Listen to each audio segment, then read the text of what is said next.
एक समय की बात है, मोहनी वन में चिरैया नाम की एक खूबसूरत चिड़िया रहती थी।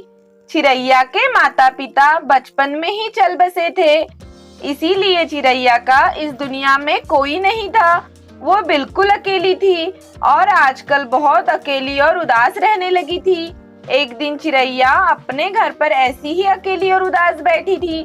तभी वहाँ चिरैया का हाल चाल जानने बजरंगी कौवा उड़ता हुआ आया और पुकारने लगा, चिरैया, अरे ओ चिरैया बहन, किसके ख्यालों में खोई हो?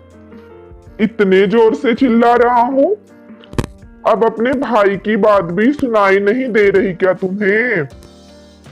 मैं देख रहा हूँ आजकल बड़ी गुमसुम रहती हो, ना कहीं जाती हो, ना किसी से बात करती हो, और तो और कल तुम सिया मोरनी की शादी में भी नहीं आई। क्या बात है, कुछ परेशानी है क्या? क्या बताऊं भैया, मेरी तो किस्मत ही खराब है। जब से मेरे माँ पिताजी का देहांत हुआ है, मुझे तो कोई पूछता ही नहीं है। कल की ही बात ले लो, उस कल मुही सिया मोरनी ने मुझे अपनी शादी में बुलाया तक नहीं। ऐसी तो बड़ी सच्ची सहेली बनके घूमती है। सहेली सहेली कहते नहीं थकती। सच ही कहते हैं भैया लोग, आजकल पैसे वालों का ही जमाना है। देखो ना, इस जंगल की सबसे खूबसूरत लड़की हूँ मैं।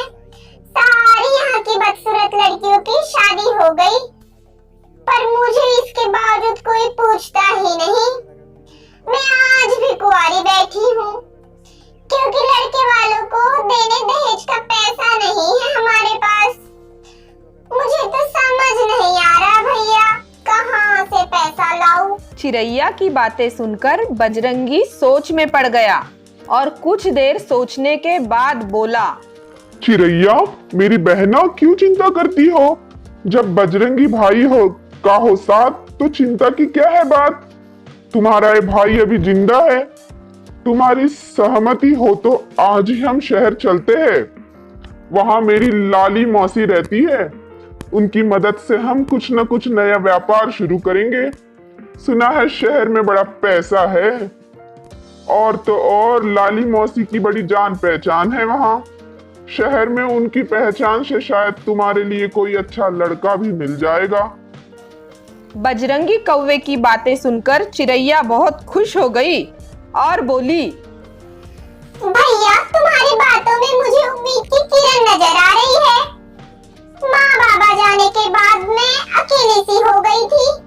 बस अब लग रहा है कि तुम्हें मेरी चिंता है। मेरी ये ढलती उम्र अब और न इंतजार कर पाएगी।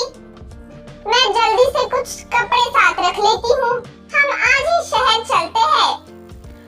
ऐसा कहकर दोनों शहर के लिए रवाना हो गए और समुंदर पार करके लाली मौसी के शहर पहुंच गए।